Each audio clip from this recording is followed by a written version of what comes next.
فلو انت حليت العدد ده من الاسئله في كل ماده فاعرف كده انك اتقبلت. اهلا بيكم في فيديو جديد، معاكم علي. وفي الفيديو ده هنعمل كده زي تقييم كده لاختبار القبول اللي انتوا امتحنتوه. وطبعا التقييم ده انتوا اللي عملتوه كمان. عملت اسك على انستجرام كده، هسيب لكم اللينك برضو في اول كومنت تحت.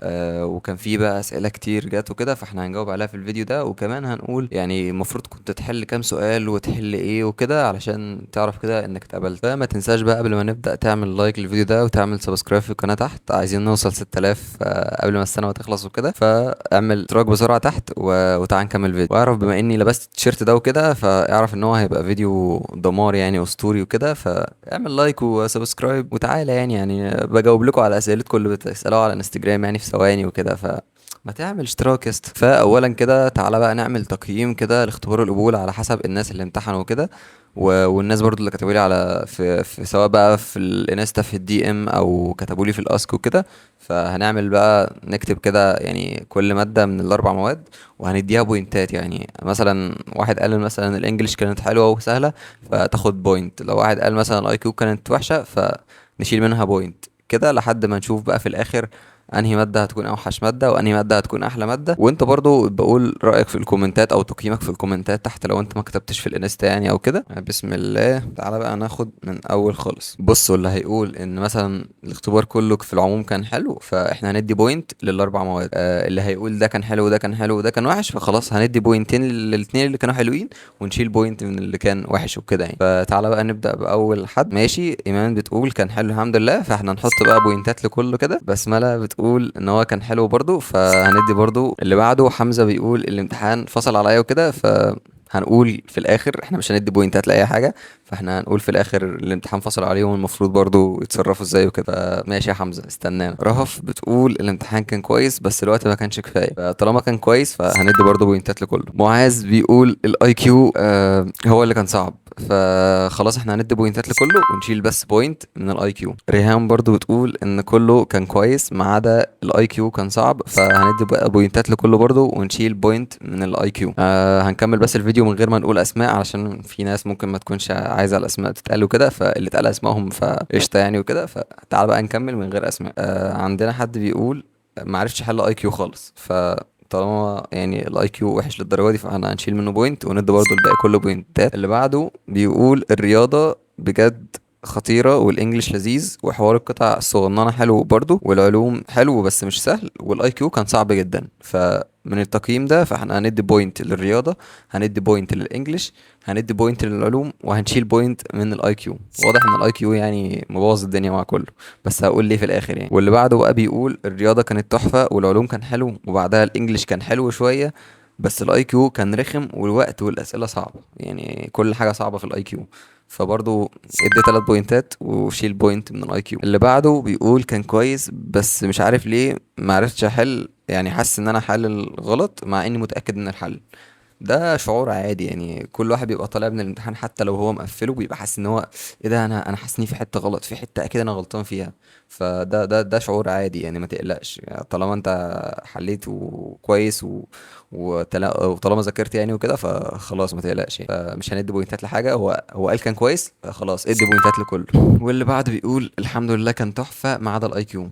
برضه يعني مشكله الاي كيو مش عارف مالها كده. اللي بعده بيقول الامتحانات كانت حلوه عموما فهندي بوينتات لكله. وبالنسبه للي بعده بيقول الاي كيو كان طويل وصعب حرفيا، رندمت بتاع 20 سؤال ومش ضامنه النص حتى. عادي والله عادي، مش عارف اقول ايه بس والله عادي يعني. انا مرندم كتير برضه في الاختبار بتاعي، رندمت شويه حلوين قوي والله. اللي كان بيتحل كان بيتحل واللي ما بيتحلش برندمه يعني، ده مبدأ الحياه عموما. بس ممكن تفاؤل، ممكن نتفائل شويه. تعال نروح للي بعده. فاحنا هندي كل بوينتات ما عدا الاي كيو هنشيل منه بوينت واحده. اللي بعده الراجل ده انا عارفه، كان بيقعد يبعت لي كتير على انستا وكده فاقول اسمه محمد. بيقول الحمد لله كان كويس ما عدا الاي كيو كان طويل على الوقت. اللي بعده بتقول كان حلو بس الاي كيو عايز وقت اكتر. طب ما خلاص يا جدعان يعني، طب نوقف الفيديو خلاص، نشيل الاي كيو ونوقف الفيديو وما نكملوش يعني. انا قطع عليا النور فالمفروض اعيد الامتحان بيبقى امتى مثلا، وهل بيبقى بنفس المستوى ولا ايه؟ بيبقى في نفس المستوى. هو ما بيحط كل الامتحانات في نفس المستوى، ما حدش ليه ذنب يعني، ما حدش ليه ذنب ان هو الامتحان فصل عليه فيجيبوا له امتحان صعب. لا، ما اعتقدش يعني. انا عن نفسي لما الامتحان قطع عليا يعني، ما شفتش الامتحان اللي جه اللي قبلي، بس الامتحان بتاعي كان كويس عادي. ما كانش صعب يعني، ما كانش اللي هو ما يتحلش، فعادي يعني. الماس والانجليش كانوا سهلين، الساينس كان فيها تريكات، والاي كيو كان صعب شويه، وبرضو الوقت بتاعه كان قليل. فهندي بوينتات لكله ما عدا الساينس. انا عايز اشيل من الساينس نقطه يعني. ما لازم اشيل منها نقطة بقى. هنشيل من العلوم نقطة، وهنشيل برضو من الاي كيو نقطة. بحاول امشي الدنيا. اللي بعده بيقول ماس وانجلش وساينس حلوين قوي ما عدا الاي كيو اداني في وشي. ماشي، ادي بوينتات لكله، هنشيل بوينت من الاي كيو. العلوم والانجلش كانوا كويسين، بس الرياضة سهلة جدا والاي كيو صعب جدا. الامتحان الحمد لله كان سهل موت بجد، مفكرش الامتحان هيكون كده. هل كان صعب ولا سهل في سنتك؟ ما اعرفش والله يعني، ما اعرفش كان صعب ولا سهل. انا قلت لكم انا دخلت راندمت يعني. ما اعرفش، انا ما كانش عندي اللي هو اقيم، ما كانش عندي فرصة ان انا اقيم الامتحان. ما كنت شفت امتحانات قديمة مثلا وشفتها ان هي صعبة، فبالتالي اقول الامتحان بتاعي كان سهل او كان صعب.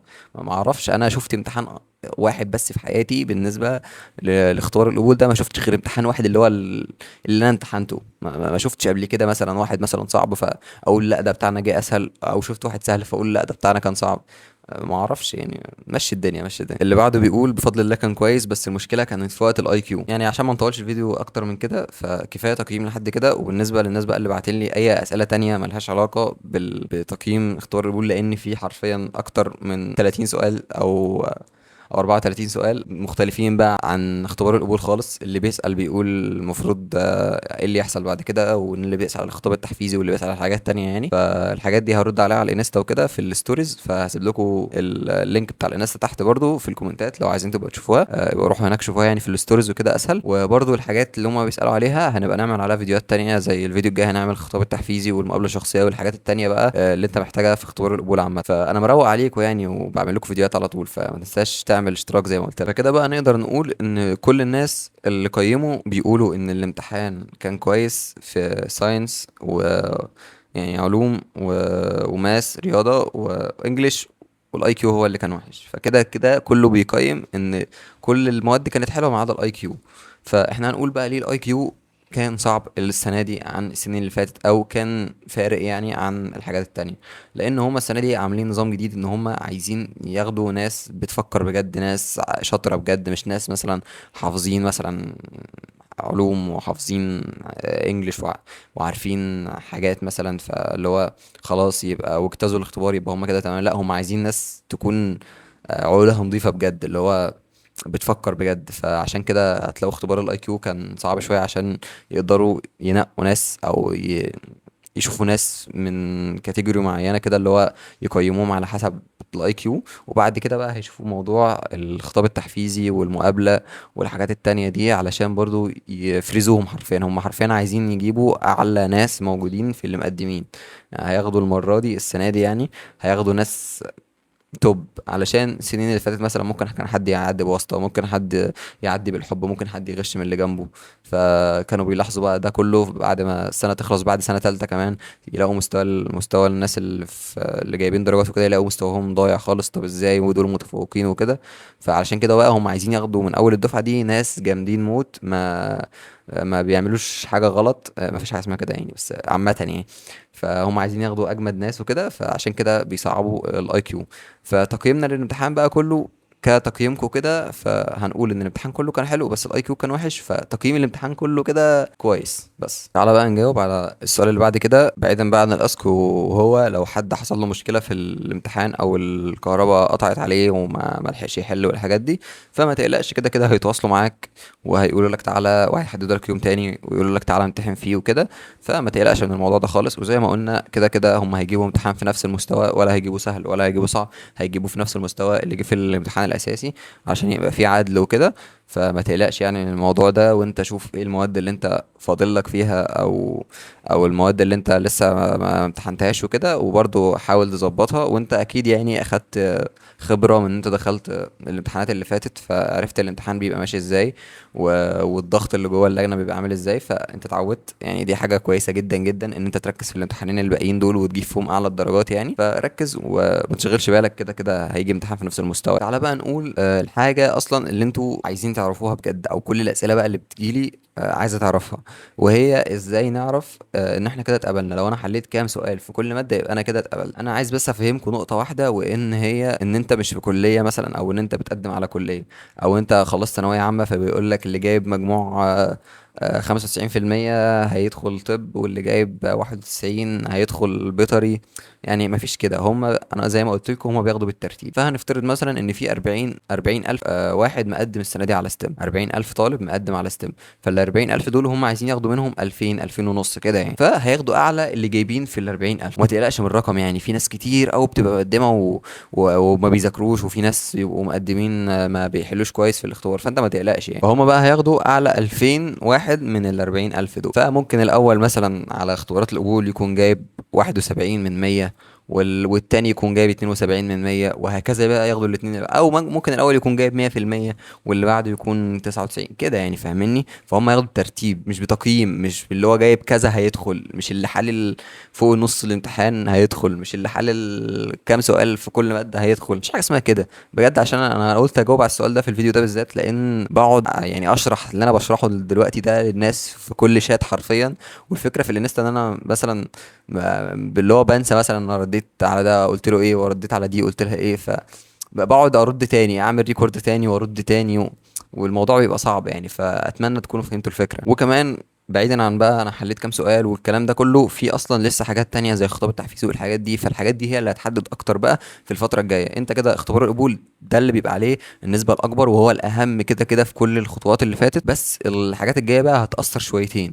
يعني مثلا لو في اختبار القبول احنا قلنا 40,000 واحد مقدم، فال 40,000 دول اختبار القبول هيصفصفهم على 5000. ال 5000 دول احنا عايزين نطلع منهم برضو 2000 بس او 2000 ونص. فاحنا هنشيل نصهم حرفيا. فهنعمل حاجات تانية بقى زي المقابلة، زي خطاب التحفيز، زي الحاجات دي كلها. والحاجات دي هنتكلم عليها في فيديوهات جاية وكده. فهيعملوا بقى التقييم التاني ده عشان يقدروا يحددوا انهم 2000 ونص بقى من ال 5000 او 2000 من ال 5000 هم اللي اتقبلوا بجد. بالنسبة لاختبار القبول انت عديته خلاص، اركنه خالص على جنب وتعالى نركز في اللي جاي. طيب نعمل ايه بقى في الايام اللي جايه دي، ونتصرف ازاي، وهل بقى ناخد دروس ثانويه عامه وكل الحاجات دي كلها؟ فبص، انت الايام الجايه دي ما تسالش عن النتيجه خالص، استنى لحد ما النتيجه تطلع، وان شاء الله تطلع قريب يعني. فاستنى بس لحد ما النتيجه تطلع، ولحد الفتره دي انت اعمل اي حاجه انت بتحبها. انت مثلا بتمارس هوايه، بتعمل اي حاجه اعملها وما توقفهاش بقى اللي هو انا مستني وقاعد مكتئب وقاعد بفكر.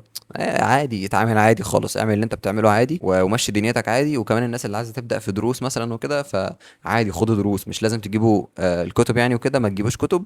لو انتوا يعني عندكم امل يعني انتوا تقبلوا كده، فما تجيبوش كتب خالص. او لو ما عندكوش امل برضو، يعني لو كانش عندي امل ما تجيبوش كتب دلوقتي خالص لحد ما النتيجه تطلع. روحوا بس دروس يعني، اسمعوا، اعرفوا جو الدروس، اعرفوا الدنيا تبقى ماشيه ازاي، ممكن تستفادوا بشويه معلومات وكده. انا زي ما قلت لكم انا كنت خدت درس انجليش بس وكده، فاخدت حصتين او حصه مش فاكر. فممكن تروحوا دروس عادي وتستنوا بقى لحد ما نتيجه اختبار القبول تطلع. ومحدش بقى يقول لي اعمل ايه وكده تاني. انا قلت لكم هو يعني اللي عايز ياخد دروس ياخد، بس ما يجيبش كتب عشان ما يجيبهاش على الفاضي مثلا لو اتقبل او كده. لان انا كنت جبت كتب وبتاع وما استفدتش بيها، رميتها حرفيا. وبس كده، ده كان بالنسبه لفيديو النهارده. واتمنى الفيديو ما يكونش طويل قوي. انا عارف ان هو ممكن يكون طول، بس اتمنى يعني تكونوا استفدتوا من الفيديو ده. ولو استفدت من الفيديو ده اعمل لايك للفيديو ده، واكتب لي بقى في الكومنتات عايزين الفيديو الجاي يكون عن ايه بالظبط. عايزينه عن الخطاب التحفيزي ولا المقابله؟ يعني اعمل انه فيديو الاول وكده. ولو عايزين عن حاجه تانية خالص اصلا بكتبوا لي برضو. وما تنسوش بقى تدعوا لنفسكم وكده في الكومنتات. بس كده، اتمنى يكون الفيديو عجبكم. سلام.